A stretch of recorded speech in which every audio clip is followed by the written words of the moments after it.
All right, as you can see that Dupe Orekoya, the dealing clerk, Shalom Investments and Financial Services Limited, is joining me right now. Hello, Dupe, and thanks for joining us on the show. Thank you, Nancy. Thank you for having me. How you Good doing? morning. Good morning. How are you doing today? Can I see Dupe, please? Good. Yes, fantastic face. My director was not showing your face earlier. Thank you. All right, Dupe, the market depreciate. I'm talking of the stock market now because there are many markets. So we need to differentiate it. The stock market, there's the crypto market, there's even, there's Wuse market here in Abuja, there's Alade market in Lagos and all of that. But we're talking about the stock market. We saw 166 basis point depreciation for the market. All the indices except the growth index was up. Tell me exactly how you and your colleagues traded last week and what the outlook is this week. Well, thank you, Nancy, for having me once again. It's a pleasure to be here. The equities market took a bash last week. It closed in south, negative 1.66. And there are reasons what led to that. One, the FGN savings bond that came usually would have come at 2%, 3%. This came at 5%. For a risk-averse investor, there's every possibility that you want to stay with the FGN bonds. Even if you're not taking money out of the capital market, there is no funds going into it, and this will reduce activities. This also led to the bash that we got. Also, the open market operations that occurred too took a hike from God knows where to 10% last week also. This also added to the effect of the bashing that the market took last week.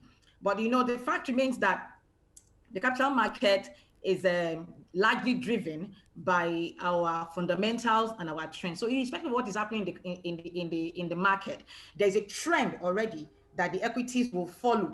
There's a trend. So irrespective of what is happening presently, we already expect that there will be a hike in the first quarter. And why?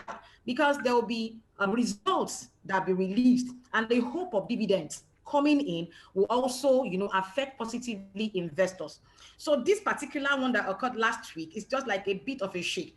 I foresee that maybe before midweek, we most likely will have the bulls back in the market. How long do you think, do you think that the bulls will resurface at the end of trade today? If you think so, what do you think are the drivers right now with the numbers you're looking at? Let me see if I can see some numbers here. I'm seeing that currently at the Nigerian Stock Exchange, over 2,000 transactions we have right now, and over 64.2 million shares have been traded. So if you're saying that you're seeing that the bulls will resurface, they're going to start coming in today. Of that coming up because, of course, as I said, last week has gotten its own effect and it's gone. So I'm thinking, and the hope is that if at most today, we should have the bulls back. But if that does not occur, even with what you're seeing presently at the exchange, by midweek, all things being equal, the bulls should be back at the on the floor. Okay. Definitely. So there's no chance for the bears to surface, to rear their ugly heads. No. Everybody, all hands are on deck now to ensure that the bulls are back in the capital market. Yes. Now, Dupe, do you think that this news filtering from the crypto market, especially with the recent announcement from the central bank, do you think it will filter in a way into the stock market? And let me explain. Because of the restriction on crypto exchanges, that's the accounts with DMBs, do you think that some of those crypto players will begin to channel their monies into perhaps stock markets and say, I don't know what else, I don't want to be caught with my pants down, in parentheses, and begin to invest perhaps this week in the stock market? I'm just thinking. Well, even from what Steve was saying earlier during your interview with him, because the capital market is not immune. Nigerian capital market is not immune to happenings in the global arena. So I foresee that for now, I think we have the major issue of regulation. I will not be of the opinion that we should totally scrap it or ban it. No, why? What begs for question now for me is, why can't we sit and take a look at this, because we all live in a global arena now. It doesn't take anything. Why can't we sit down instead of us banning this? Why can't we sit down and look at it? So also to be able to, like, secure our investment, because as you rightly would have even known now, because I checked through what's it called now, coincapitalmarkets.com or something, and the values you are seeing, they are very high. So all this cannot just go down the drain, because it will have a shake also on a capital market. We are not immune to happenings around the world. Okay. So I am of the opinion that we should, the federal government should just allow this. Let us have a seat around. Let's have a communication around this. Let's have a dialogue around this. Let us just close it up, because there are opportunities, I bet, in this thing. There are opportunities. Yes, Okay. people are there. People are not. They are not following regulations. There are no regulations even anyway to follow these things up. Yes, they are claiming that they use it to finance terrorism, money laundering, and all those things.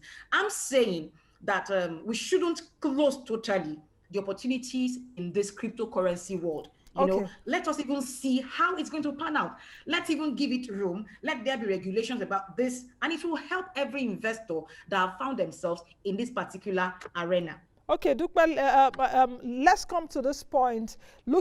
Because I'm still looking at what's happening right now in the capital market, in the stock market, and I saw that there were a lot of corporate disclosures from Sterling Bank to Prestige Assurance, and some other corporate disclosures. Are you expecting more corporates to come up with announcements this week that may likely impact the market? More corporates should come out, because their year end now is December. So I foresee that there will be much more corporate actions coming up, and the hope alone of this will ginger our investors to put back into capital market. There'll be much more activities that can also cause price movements and all whatnot that we have in the capital market. So I expect also that there will be release of more corporate actions. There will be, which will drive the capital market too. Okay, thank you very much, Dupe, for speaking with us. Dupe Orekoya is the dealing clerk at Shalom Investment and Financial Services Limited. Dupe, I wish you a lovely week. Let's